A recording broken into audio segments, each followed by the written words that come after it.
வரி குறைப்பு இருக்கும், அதுவே தீபாவளி பரிசாக இருக்கும் என்றும் கூறியிருக்கிறார். மகிழ்ச்சி. எங்களை பொறுத்தவரையில் ஜிஎஸ்டி வரி என்ற அந்த முறையே கைவிடப்பட வேண்டும், பழைய முறையே நடைமுறையில் இருக்க வேண்டும் என்பதுதான். என்றாலும் கூட நல்ல அறிவிப்புகள் வருமானால் அதை வரவேற்கவும் பாராட்டவும் கடமைப்பட்டது. சார், இது என்ன சொல்றாங்கன்னா, பீகார் தேர்தல் சில வடமாநில தேர்தல்களை மனசுல வச்சுட்டு இது மாதிரியான அறிவிப்பை வெளியிட்டிருக்காரு அப்படின்லாம் சொல்றாங்க. அப்படிதான் எடுத்துக்கணுமா? தேர்தலுக்காக செய்தாலும் அது மக்களுக்கு பயன் தரும் என்றால் அதை வரவேற்கும். குறிப்பா சுதந்திர தின உரையில RSS பத்தியும் பேசியிருக்காரு. ஒரு 100 ஆண்டுகளுக்கு மேல RSS ஒரு தன்னார்வமா செயல்படக்கூடிய அரசு சாரா நிறுவனம், அவங்களுக்கு என்னுடைய பாராட்டுகள்னா அப்படின்னு செங்கோட்டையில இருந்து பேசியிருக்காரு. அது தேவையான அவர் ஒரு RSS ப்ராடக்ட் என்பதை மறுபடியும் அவர் மீள் உறுதி செய்திருக்கிறார். ஏற்கனவே நாம் சொல்லியிருக்கிறோம், RSS பாசறையில் வளர்ந்தவர்கள் தான் இன்றைக்கு நாட்டை ஆண்டு கொண்டிருக்கிறார்கள் என்று. RSSின் செயல் திட்டத்தை தான் படிப்படியாக நாடாளுமன்ற ஜனநாயகத்தை பயன்படுத்தி நிறைவேற்றி வருகிறார்கள் என்று சொல்லியிருக்கிறோம். அதனால்தான் இன்றைக்கு நாடு முழுவதும் மதத்தின் பெயராலும் சாதியின் பெயராலும் பதற்றம் நிலவுகிறது, வன்முறைகள் வெடிக்கின்றன. RSSஐ சுதந்திர தின விழாவிலே அவர் பாராட்டியிருப்பது ஏற்புடையதல்ல.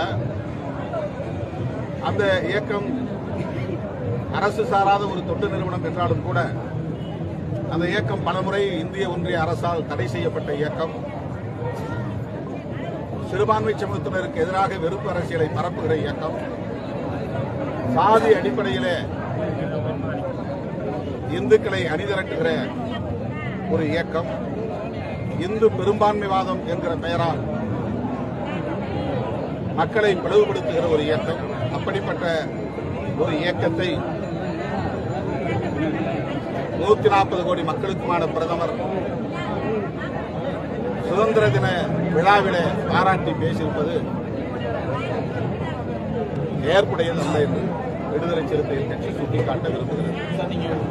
தூய்மை பணியாளர்கள் பிரச்சனையில் விடுதலை சிறுத்தைகள் கட்சி தொடக்கத்திலிருந்து தூய்மை பணியாளர்களுக்கு ஆதரவாக குரல் கொடுத்திருக்கிறோம்.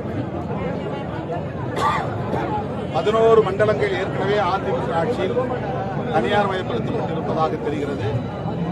மொத்தம் 15 மண்டலங்கள் சென்னை மாநகராட்சியிலே.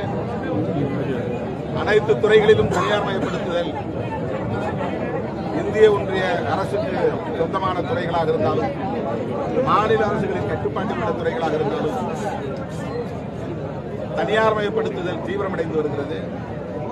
தனியார் மயப்படுத்துவதை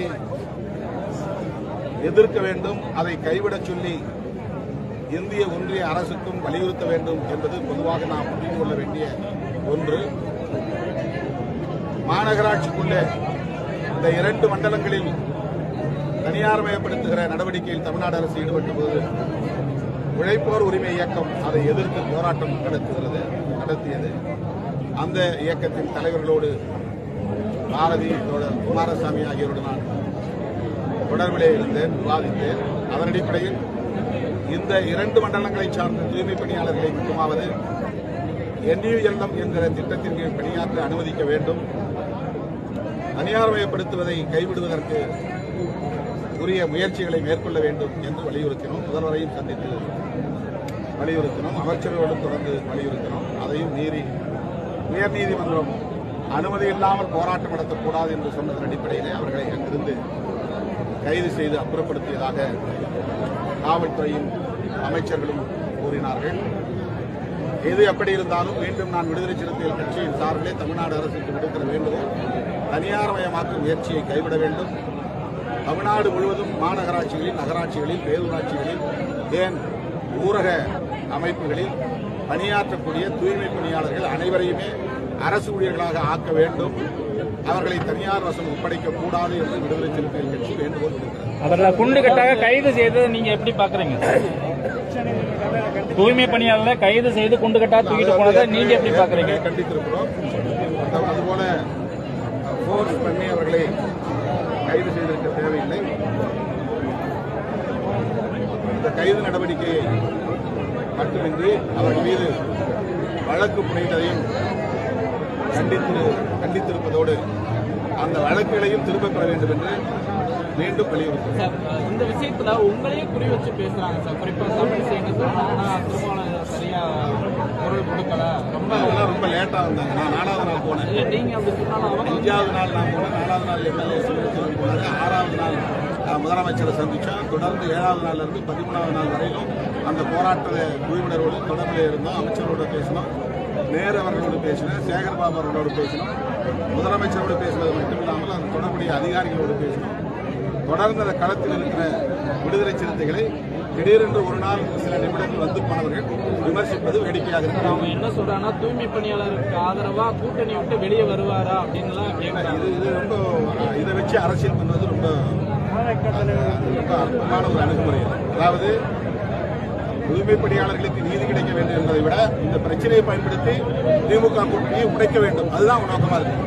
அப்ப இதையும் அவங்க அரசியல் ஆதாயத்துக்கு பயன்படுத்த முயற்சிக்கிறாங்க. தூய்மை பணியாளர்கள் பணி நிரந்தரம் செய்யப்பட வேண்டும் என்பதுதான் முதன்மையானதா இருக்கு. அடுத்து இன்னொன்று தூய்மை பணியாளர்கள் பெரும்பான்மை தலித்துகளா இருக்கிறாங்க, அதனால தலித்துகள் தான் இந்த பிரச்சனையை பேசணும், திருமாவளவன் தான் பேசணும் அப்படிங்கிற ஒரு பார்வையும் ஏற்படுகிறது. எல்லோருக்குமான பிரச்சனை. ஏன் இது அதிமுக எடுத்து போராடக்கூடாது? அந்த 13 நாள் என்ன பண்ணாங்க? கடைசி நாள் போலீஸ் போய் அவங்களை கை வைக்கும் போது தானே எடப்பாடி பழனிசாமி அவர்கள் வாய் திறக்கிறாரு. இந்த வாய்ப்பை பயன்படுத்தி 13 நாள் தொடர்ந்து அதிமுக அந்த போராட்டத்தை தலையிட்டு வேண்டியதானே? ஏன் தலையிடல? அவங்க பிரைவேடைசேஷன் பண்ணாங்களா? அதுக்கு என்ன பதில் சொல்றாங்க? 15 மண்டலங்களை 11 மண்டலங்களை அவங்க தனியார் மயப்படுத்தினாங்கல்ல, அதுக்கு அதிமுக பதில் என்ன? அரசாணை 152 போட்டதே அதிமுக. தனியார் மயமாக்குவதற்கு மதுரையில் நாங்கள் விடுதலை சிறுத்தைகள் சார்பில் துப்புரவு தொழிலாளர்கள் சார்பில் பணமுறை ஆர்ப்பாட்டம் பண்ணிருக்கோம். சென்னையிலும் ஆர்ப்பாட்டம் பண்ணிருக்கோம். 182 அரசாணையை திரும்ப பெறணும். அந்த அரசாணைப்படி தான் இப்ப இந்த வேலையெல்லாம் நடக்குது. இந்த வேலையை தொடங்கி வச்சதே அதிமுக தான். இன்னைக்கு போராடக்கூடிய யாரும் அதிமுக தனியார் பயன்படுத்தும் போது ஒரு வாய் திறக்கலையே. இது நான் திமுகவுக்கு டிஃபெண்ட் பண்ணல. ஏன் இந்த அரசியல்? திமுக செஞ்சா எதிர்க்கணும், அதிமுக செஞ்சா வேடிக்கை பார்க்கணுங்கிறது தான் இங்க இருக்கிற அணுகுமுறையா இருக்கு. அதிமுக கூட்டணியில் இருக்கிறதுனாலே நாங்கள் இந்த பிரச்சனைகளுக்கு துணை பெறுவோம்னு அர்த்தமாக நாங்கள் இது பிரச்சனை இருந்துட்டு தானே போய் பேசணும். கூட்டணியில் இருந்தாலும் அதை பற்றி நாங்கள் உறுப்பினர் அதை பற்றி கவலைப்படாம முதலமைச்சர் போய் நாங்கள் அழுத்தம் கொடுக்குறோம்ல.